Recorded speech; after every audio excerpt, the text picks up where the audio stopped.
on Friday, May 1st. So the Vandals and the Cougs and the Eags all getting ready to wrap up spring football. Fall's right around the corner. Oh, hey, you just watch your mouth. Happy 4th of July. Merry Christmas.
Sean Oakley and Leslie Lowe with content connecting our community.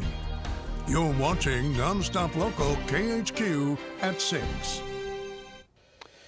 Noon tonight at 6, a fatal crash claiming the life of 41-year-old father, husband, and motorcyclist Dusty Ryder. You see his picture. Well, tonight, his family speaking out about the deep and profound loss, his life, and what they want the community to know moving forward.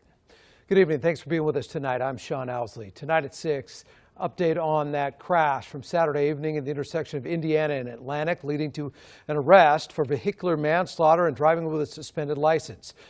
And calls for justice for Dusty to remember his legacy. NonStop Local KHQ's Belle Lewis on this story tonight. She spoke with his wife, daughter, and sister-in-law about the family man that they say will be dearly missed.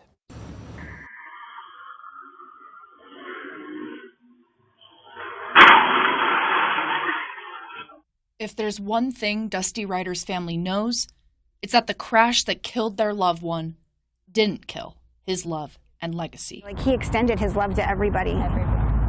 His kids and Their friends. anybody who needed a role model, he was there for them. Ryder's role as a father, one that his family says brought them closer together. My kids couldn't have asked for a better father.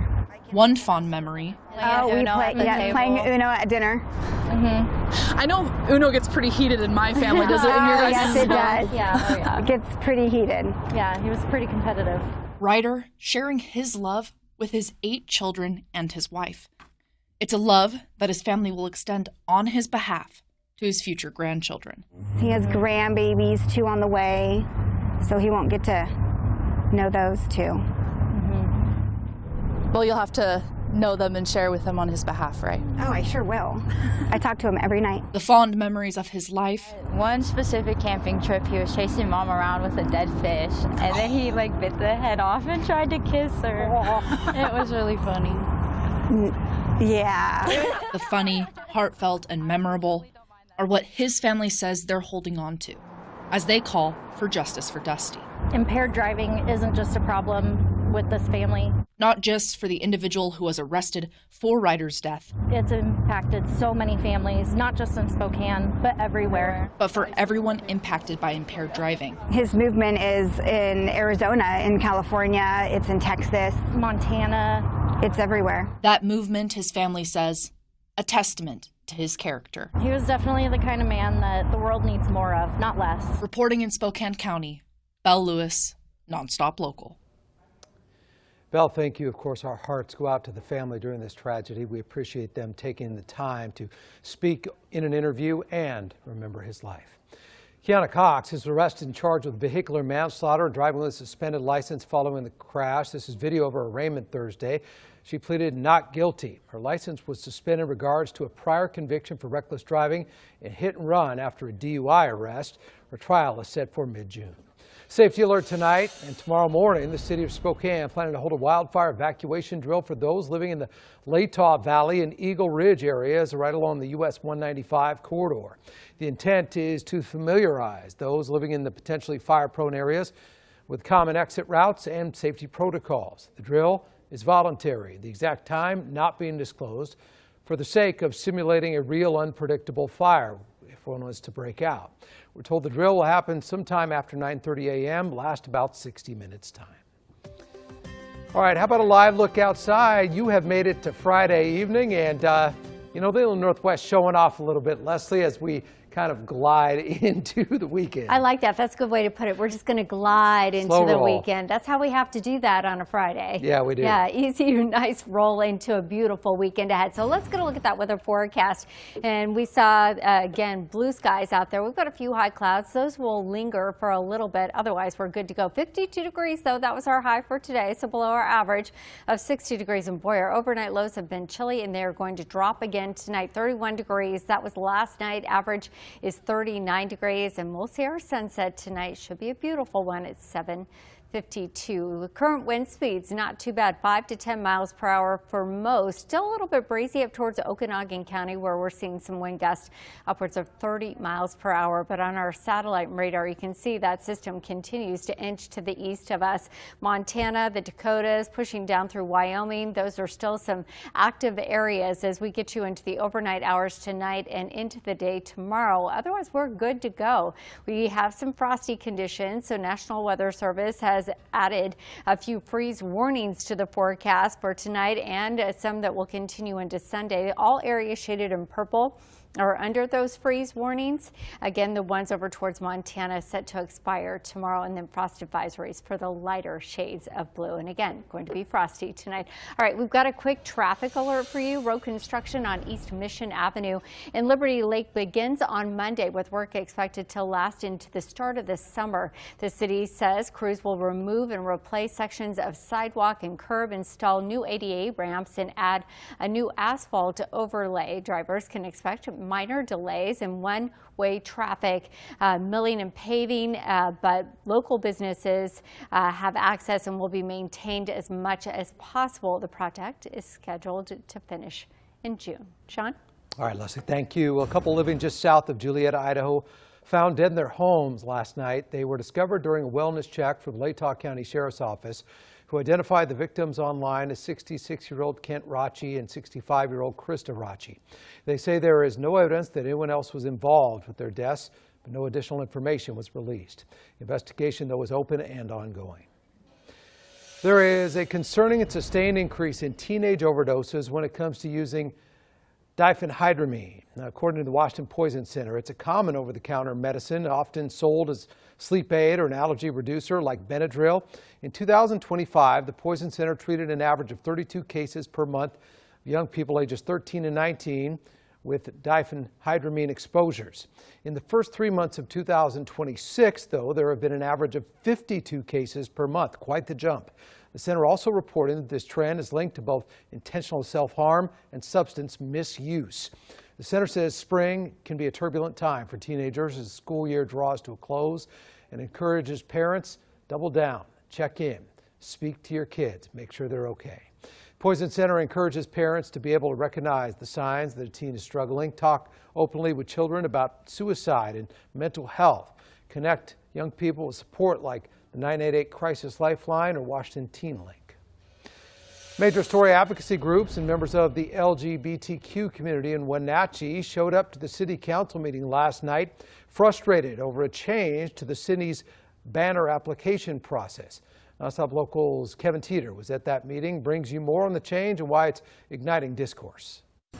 Wenatchee advocacy groups are expressing concern about a recent change in city policy, leading to the replacement of Pride Month diversity banners with banners celebrating America's Family Month. The change in the city's banner policy allows for first-come, first-served displays, and a local Turning Point USA chapter applied to fly their banners and had their application approved through the city's new application policy. Out North Central Washington, Wenatchee Pride, and NCW Equity Alliance issued a joint statement condemning the city's policy change. The statement reads, "We recognize that the city has cited a revised permitting process as the basis for this decision. At the same time, we believe it is important to fully understand how this process was implemented, how how applications were reviewed, and whether the system as it currently exists ensures equitable access for all community groups in a truly neutral manner. At Thursday's Wenatchee City Council meeting, 3 community members also pushing back on the policy change, saying it dismisses an entire population of people in the region. Pride Month is so important, and changing course in this radical way is received as a bold-faced dismissal of the unique needs and gifts of the marginalized community.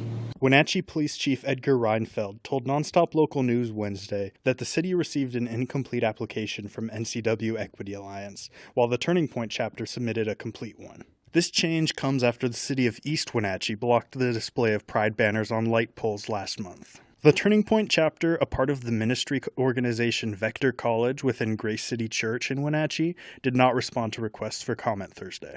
In Wenatchee, I'm Kevin Teeter. Bunker Hill Mining saying they'll remain on track to restart their Idaho mine in June, marking the first time the historic site has been operational in more than 40 years. Company reports construction and commissioning is now 85% done. Bunker Hill has also launched an underground drill program to support mine planning and expand resources. The mining corporation's president and CEO says his team is expanding in size each day as they work to resume operations this June. The company plans to create 200 new jobs for the new silver mining operation.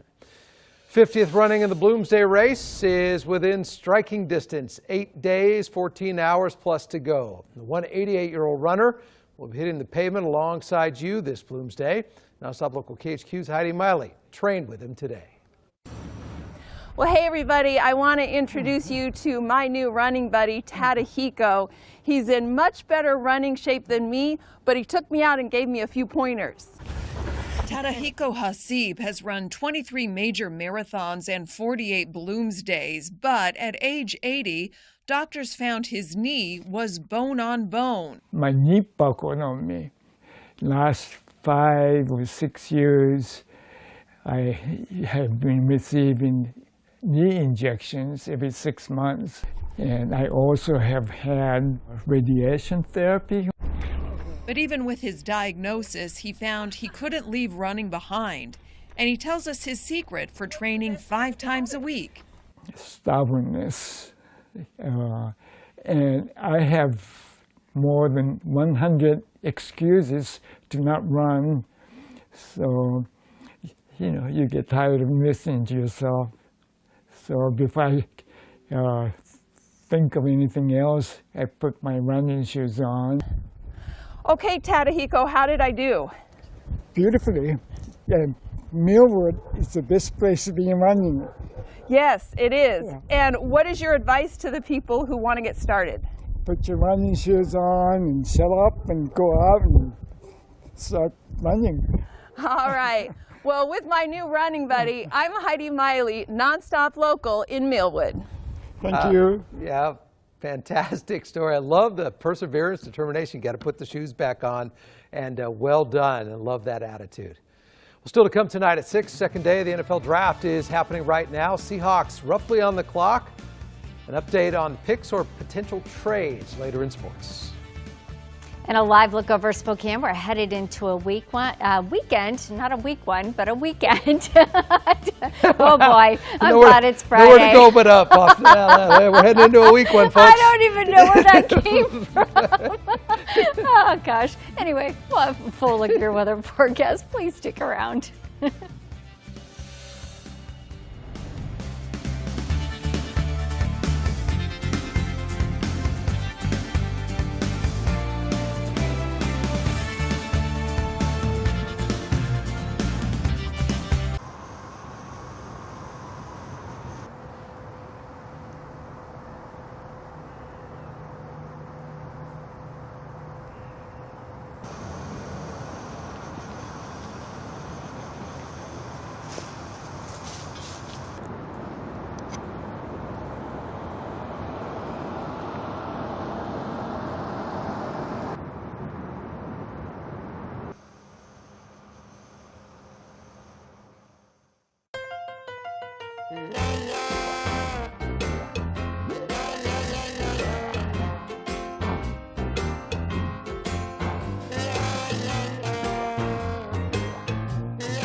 Historic train depot in Cheney that hasn't seen a train in more than 50 years is finding brand new life.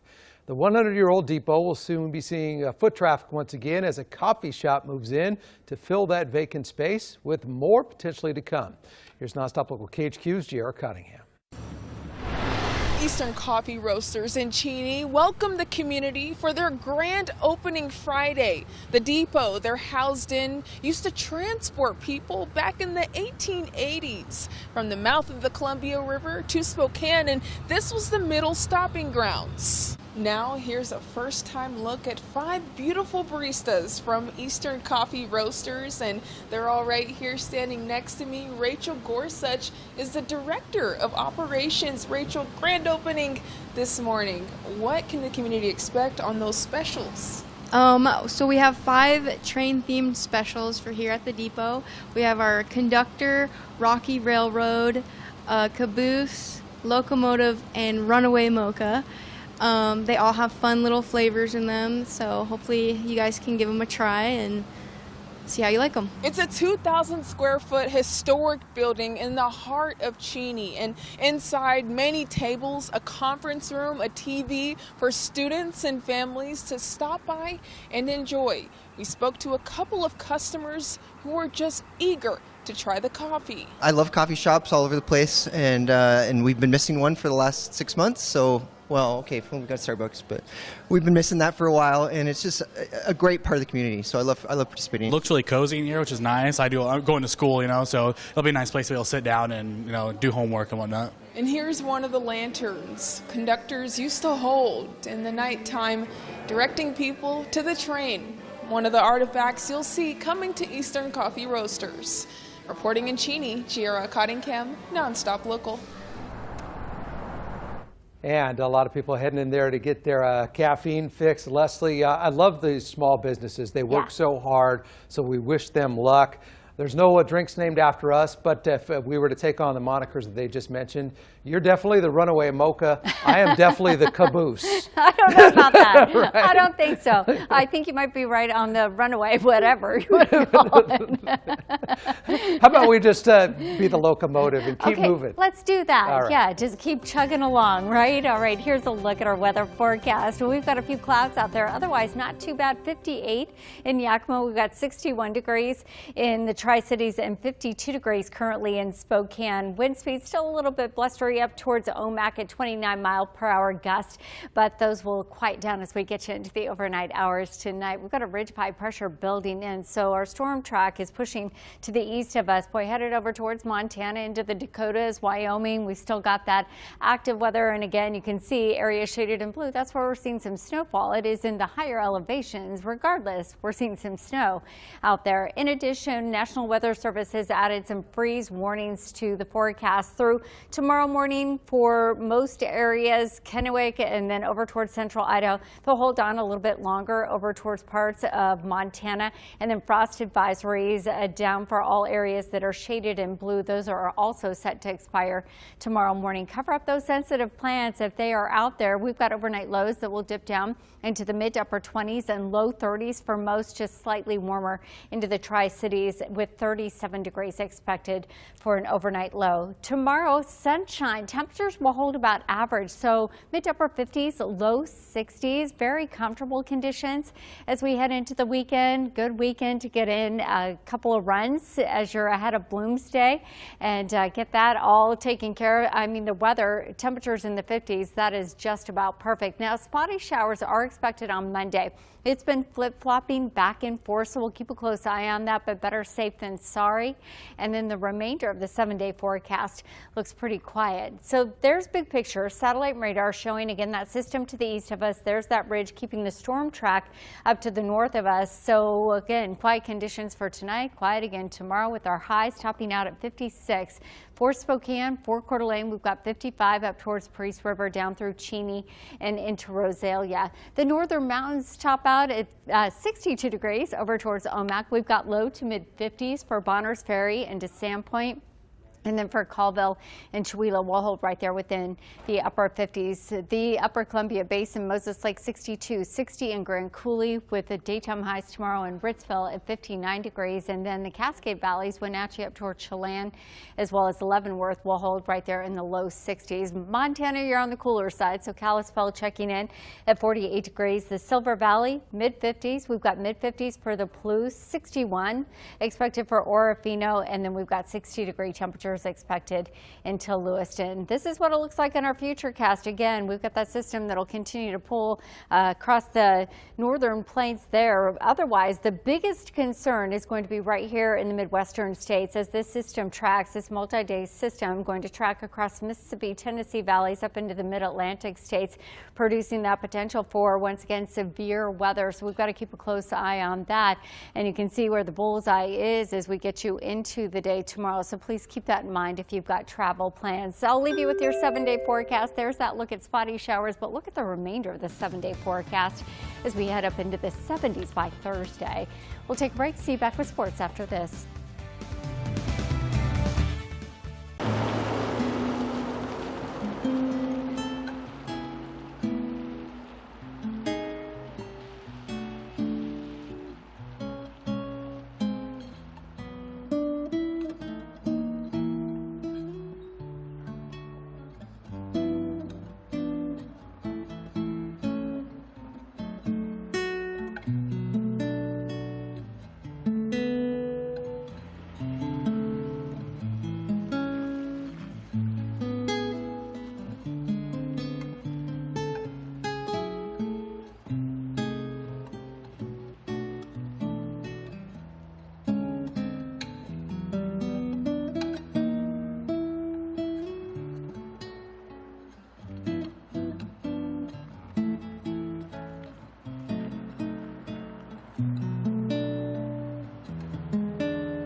Live from the Northern Quest Sports Studio.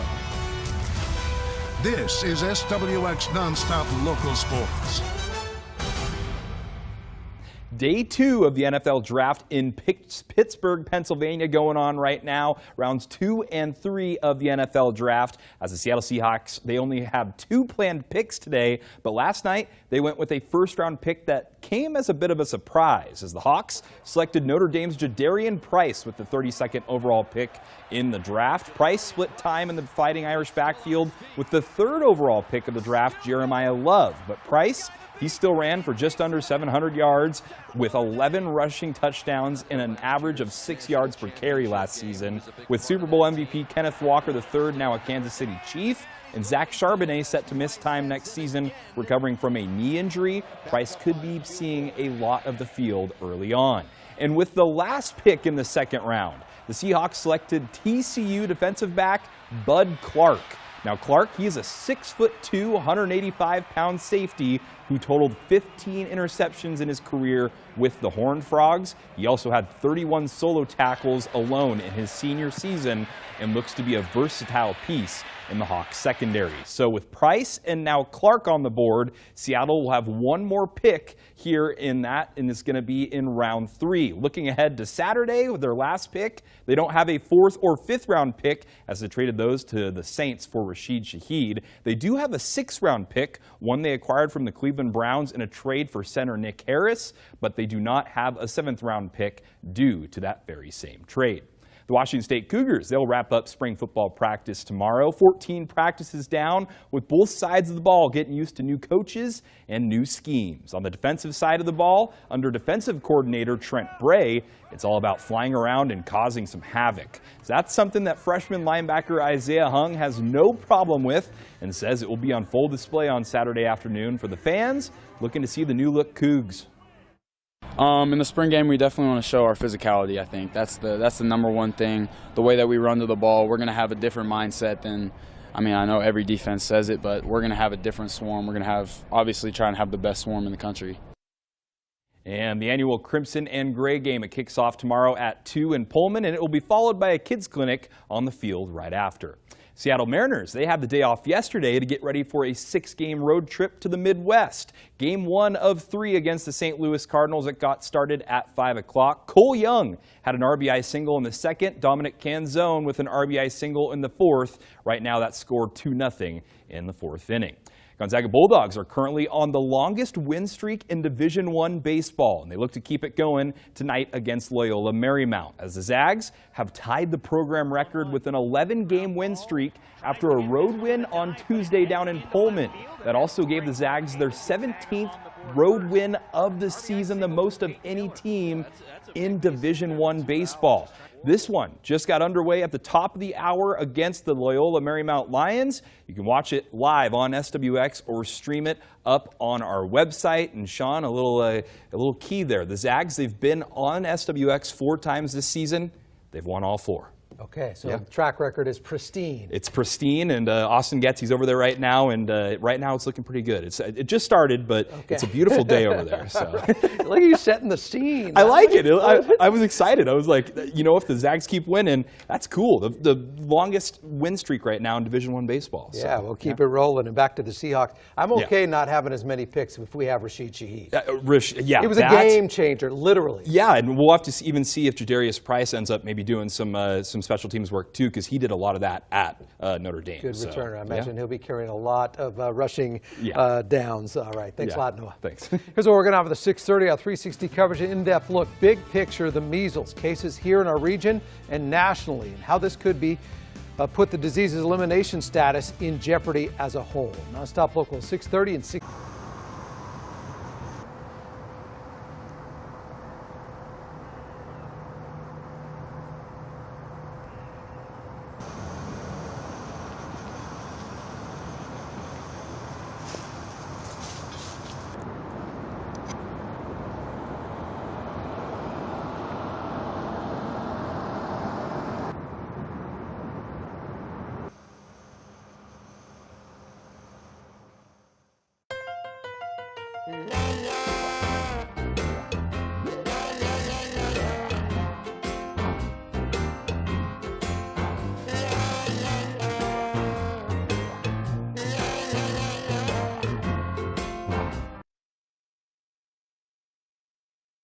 Sean Osley, with in-depth 360 coverage of content connecting our community.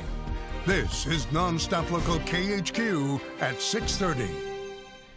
And tonight, 2 more cases of measles popping up in the state, shutting down a school in central Washington and stirring up fears about what's next as traditional forms of defense like herd immunity are showing some cracks. Could be a bigger wave be on the way. Scientists say the answer to that is complicated. Good evening and great to be with you tonight and every night. I'm Sean Owsley. Welcome to the 6:30. Since the year 2000, measles was officially eliminated in the United States and Mexico, but a documented series of outbreaks in the U.S. starting in 2025 could threaten that status. CDC tracked nearly 2,300 confirmed cases nationwide last year, the highest in more than 3 decades. This year, already up to 1,800. While standard infection practices have become a part of life since the COVID pandemic, a group of scientists believe undetected circulation is more common than previously thought. Advanced genetic testing of a 2025 outbreak on the Arizona-Utah state line found the virus may have been circulating for weeks or even months before the first confirmed case. Public health officials say the preventative measures you can take are the same as they've always been. We just want people to know that measles is serious and it is very contagious, but we want people to not be scared. Just check their vaccination status, and if you're fully vaccinated, you're not really a big exposure risk, but if you're not fully vaccinated or you're unsure, just if you start developing any symptoms, please stay at home.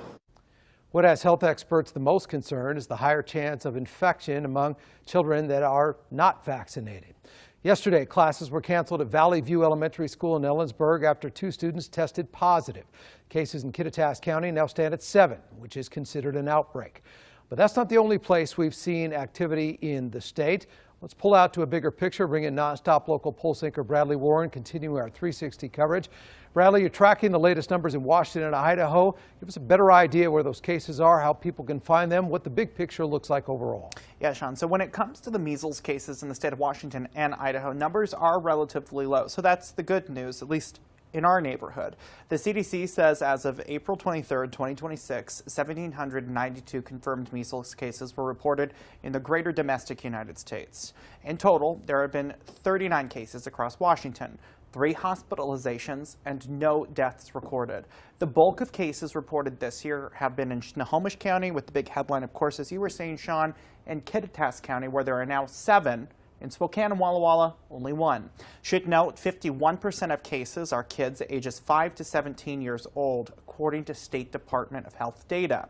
So a measles outbreak is declared when 3 or more cases are related.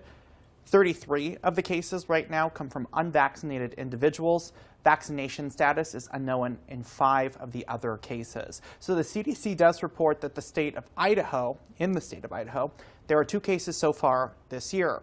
All of these numbers are up significantly from 2024, where Idaho saw 0 cases and Washington saw 6. Again, a very important reminder from the Department of Health is getting vaccinated against measles. Sean? All right, Bradley Warren on our 360 coverage. Bradley, thank you for that big picture. We do want to reiterate the federal government maintains the MMR vaccine, which protects against measles, mumps, and rubella. They say it's highly effective and safe.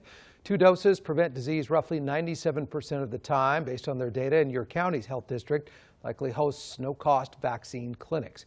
NonStop Local KHQ has covered the rise in measles in our region very closely in real time. We have detailed information available on our website. Scan the QR code on your screen. It'll take you to an in-depth report from Bell Lewis on the vaccination rates in Spokane County as a whole, how public schools say they would handle a potential outbreak. Information on where to get the MMR vaccine near you can be found on your local health district's website. Big 6 headlines tonight. Spokane County medical examiner identifying the man who died in a crash last weekend as 41-year-old Dusty Ryder. Friends and family of Ryder appeared in court wearing Justice for Dusty pins Thursday.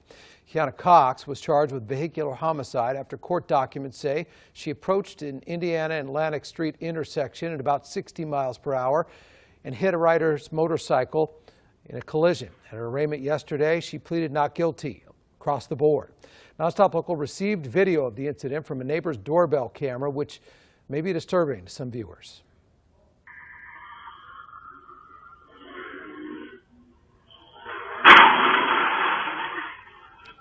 According to witnesses, Cox appeared intoxicated, and authorities said that as well. She attempted to leave the scene of the crash. Court documents further state she did not have her license at the time, suspended. Court documents say due to a prior conviction in February for reckless driving and hit and run stemming from a DUI arrest. Her bond set at $250,000. Some Washington state representatives are raising concerns about key funding targeting the state's retail theft crisis that was vetoed in the state's latest legislative session. That funding intended for a pilot program targeting retail crimes. According to data from Forbes, Washington is ranked first in the country for retail crimes. Number one, the worst. Governor Ferguson says the reason for the veto was to address the statewide budget shortfall, saying further that the state has limited ability to absorb any additional work for expenses not funded in the budget. The governor's office pointed to governor's creation of first-of-its-kind organized retail crime task force when he was Attorney General. State representatives say they'll still be drafting a proposal to request an additional $500,000 to bring back the pilot program. Moving overseas now, in Iran's abrupt move to return to the bargaining table in Pakistan. President Trump saying the Iranian regime is making a new offer and is sending his top diplomats to continue negotiations that could potentially bring an end to the war and reopen the Strait of Hormuz. Here's NBC's Keir Simmons. Tonight, Iran's new move amid tight security here in Pakistan. The Iranian foreign minister arriving to restart talks. President Trump's envoy, Steve Witkoff, and son-in-law, Jared Kushner, also traveling here soon, the White House says. Look, the Iranians reached out, as the president called on them to do, and asked for this in-person conversation. In an interview tonight, President Trump says the Iranian regime is making an offer and will have to see, while Iran says the foreign minister will speak to Pakistani officials and no meeting is scheduled with the U.S. The abrupt shift by Iran to return to Pakistan comes as the Iranian regime is facing growing economic pressure from the U.S. blockade of Iran's ports. Iran losing an estimated $435 million in oil revenue per day, according to the Trump administration. Iran will never get a nuclear bomb. The choice is theirs, but with this blockade, the clock is not on their side. 34 ships have been turned around by U.S. forces, CENTCOM says, and posting, for the first time in decades, 3 aircraft carriers are operating in the Middle East at the same time.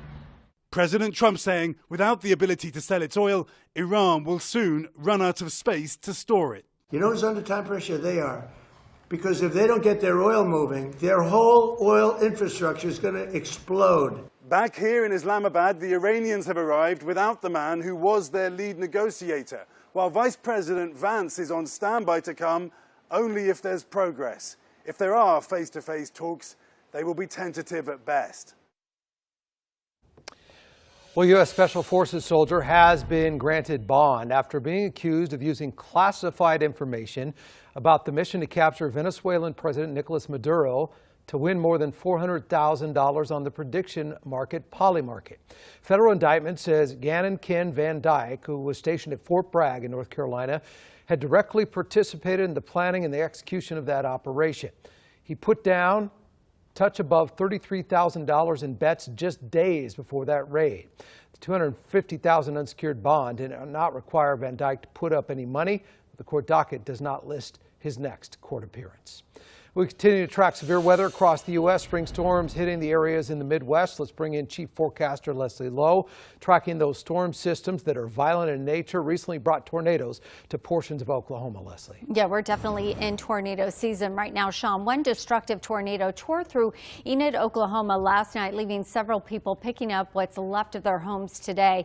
Now, in this video, you can see the scale of this EF4 twister. The last time the area saw a tornado of this size and strength was more than 2 decades ago, back on April 26, 1991. This video also showing how strong this storm is, with numerous lightning strikes within the cloud cover there over Enid. The tornado last night hitting just before 9 p.m. Emergency management officials say there have been 10 to 15 injuries reported, but no fatalities. Vance Air Force Base remains closed as it deals with ongoing power and water restoration efforts. The damage there is still to be assessed.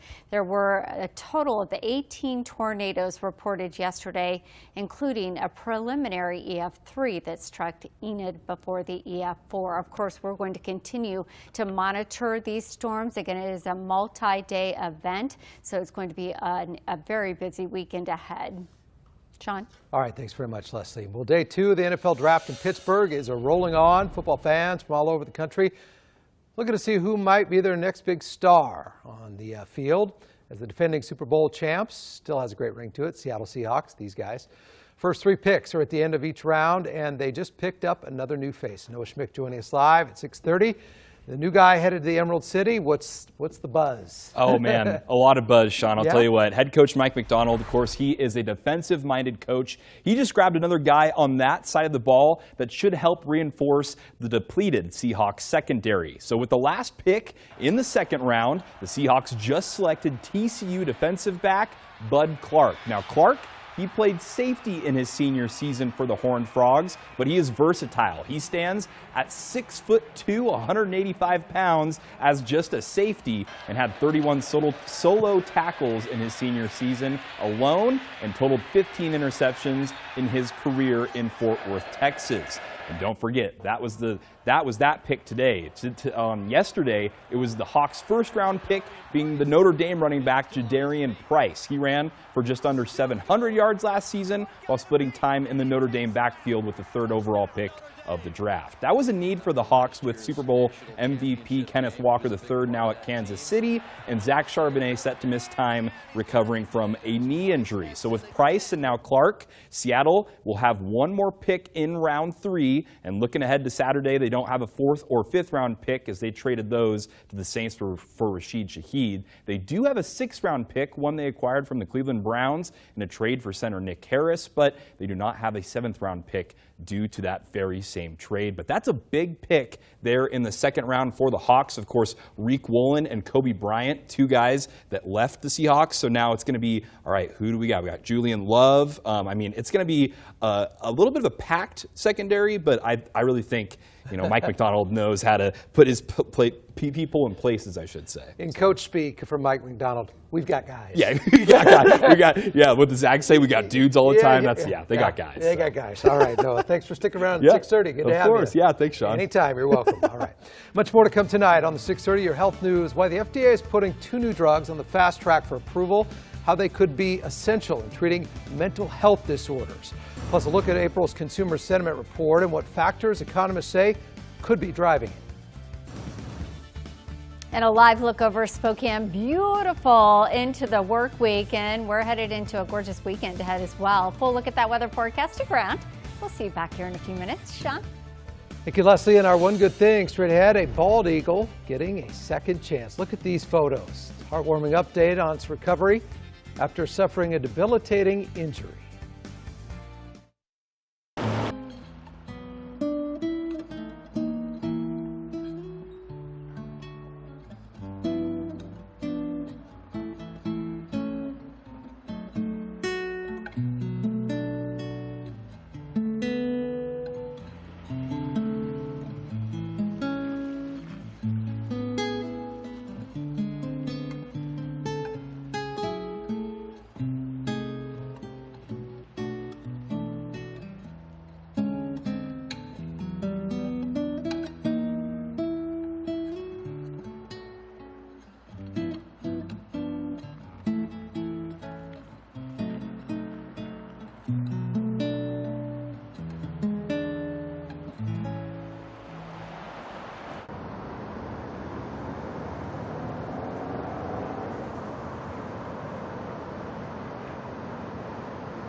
It is going to be chilly out there once again as we get into the overnight hours. We've got now freeze warnings that are in place for all areas shaded in that darker purple. Areas in the lighter shades of blue, those are frost advisories. For the most part, they'll expire tomorrow morning over towards Montana. They're going to hold on through Sunday morning, and you can see why. Temperatures mid to upper 20s and low 30s from Colville into Spokane at 31, 26 tonight in Pullman, 29-degree temperatures in Coeur d'Alene. We've got low 30s from Orofino into Lewiston, my friends in Grangeville, 27, and then low to mid 30s through central Washington, just a little bit warmer in the Tri-Cities, which it normally is at 37 degrees. Now the storm track still to the east of us. You can see that very active weather, still snow for parts of Montana into the Dakotas, down through Wyoming. We've got that ridge of high pressure that will continue to strengthen, so it'll keep our storm track up to the north of us. So again, partly cloudy skies overnight tonight. Again, just a few clouds in and out of the forecast.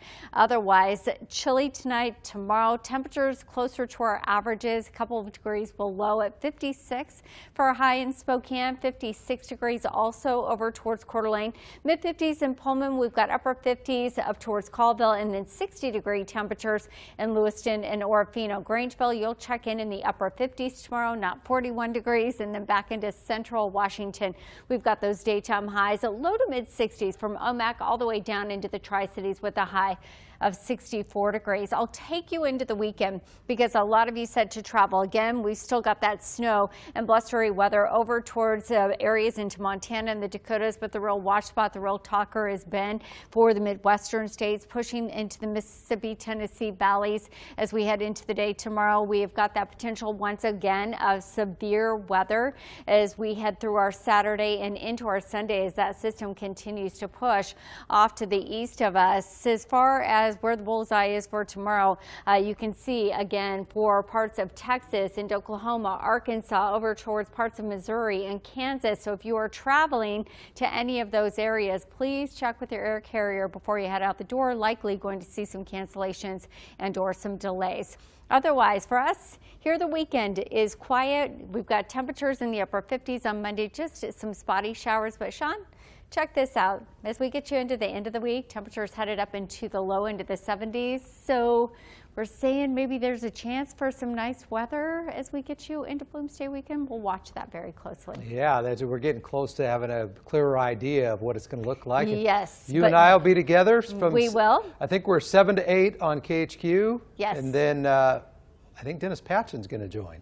The old DP is headed back into the camera. I know we love that. So you guys will finish up there on SWX as the race wraps up. Who's buying coffee? I think it's me this year. Is it you this year? Yeah, sure. Well, you know what? I'm just going to say it's me. Is it you? Yeah. I can't remember. All right. We'll flip a coin. We'll coordinate. Or arm wrestle. All right, I'll text you. Deal. All right, have a good night. Thanks, Sean. You too. See you later. Have a great weekend. You too. Health news now. The USDA pushing to fast-track review of 2 medicines. This comes after the president issued an executive order aimed at the research and approval of some psychedelic drugs for mental health treatment. Drugs psilocybin and methadone have been granted breakthrough therapy status to treat things like PTSD and severe forms of depression. 3 companies have been awarded priority vouchers to speed up the review process of those 2 drugs. University of Michigan study put consumer sentiment in April at 49.8, down 3.5 points from March. Study reports this is the lowest level consumer sentiment has reached since 1952, which economists citing economic and inflation concerns. Economists say the Iran war has left Americans worried about higher gas prices, rising inflation, and concerns about their overall finances. Trending story tonight, and a horror film shot here in the Spokane and Cheney area gaining brand new worldwide audience. It's an independent film company acquired worldwide distribution rights for 213 Bones, which was filmed here and set in the 1990s. Variety reports that the Horror Collective picked up the rights to the film. They're planning to release the movie in the U.S. this year. The movie pays homage to movies like Scream, I Know What You Did Last Summer, and Urban Legend. The villain was designed by Jason Baker, a special effects makeup artist who worked on The Black Phone and Terrifier 3. Time to check your business headlines. Here's Mackenzie Sigalos. This is CNBC News Now. I'm Mackenzie Sigalos. Markets were mixed across the major indexes in Friday trading. after reports emerged that the U.S. delegation, including Steve Witkoff and Jared Kushner, was headed to the Middle East for peace talks with Iran. The Dow fell 80 points, the S&P 500 at another record high, gaining 57, and the tech-heavy NASDAQ also closed at a record, adding 398. The Department of Justice on Friday announced that it's dropping its criminal investigation of Federal Reserve Chair Jerome Powell. The U.S. Attorney in Washington, D.C., Jeanine Pirro, said in a social media post that the Fed's Inspector General has been asked to investigate cost overruns in the multi-billion-dollar renovation of the central bank's headquarters. This could clear the way for Kevin Warsh to be confirmed as Powell's successor. Republican Senator Tom Tillis had vowed to block it until the probe into Powell was resolved. Google and Anthropic confirming Friday that Google will invest up to $40 billion into the AI startup. The agreement involves an initial $10 billion from Google, with the remaining $30 billion contingent on hitting certain milestones. Google first invested in Anthropic in 2023, and as of Friday's announcement, reportedly now owns a 14% stake in the company. That's today's CNBC News Now.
Our one good thing tonight in the Progressive Animal Welfare Society here in Washington State sharing an update on a bald eagle in their care. The bald eagle was transferred to the rehab center at the end of March. It was suffering from an issue with its bill where the top and bottom were not aligned correctly, which x-rays showed was due to being shot, which left metal fragments near the jaw. The eagle received some special headgear to help correct alignment over time. The center says the eagle is responding well to treatment and will eventually be returned to the wild. That's a wrap on the work week. Have a great weekend, everybody. We appreciate you being with us each and every night. I'm Sean Owsley. Take care. We'll see you on Monday.